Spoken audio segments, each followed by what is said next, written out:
સ્વાગત છે point of Bharat media TV પર સત્યની દરેક પળ।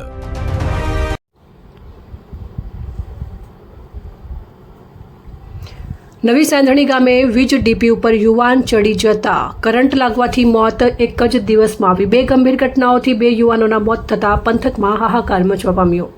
વડગામ તાલુકાના શેરપુરા સેભર ગામના રહેવાસી ઠાકોર મુકેશજી શંકરજીની ઝાડ સાથે લટકતી હાલતમાં લાશ મળી હતી। તેની શાહી હજુ સુકાઈ પણ નથી।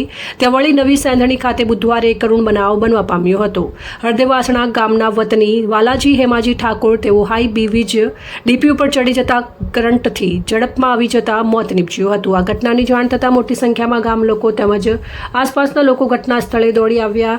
પોલીસ તેમજ વીજ વિભાગની ટીમો પણ ઘટના સ્થળે પહોંચી જરૂરી કાર્યવાહી હાથ ધરી। મૃતદેહને વીજ લાઇન પરથી નીચે ઉતારી પીએમ માટે ખસેડવામાં આવ્યો અને આ ઇસ્મ હાઈ ટેન્શન વીજ ડીપી ઉપર કયા કારણોથી ચડ્યો તે બનાવનું ચોક્કસ કારણ હજી સુધી જાણી શકાયું નથી। પોલીસે અકસ્માતે મોતનો ગુનો નોંધી વધુ તપાસ હાથ ધરી છે।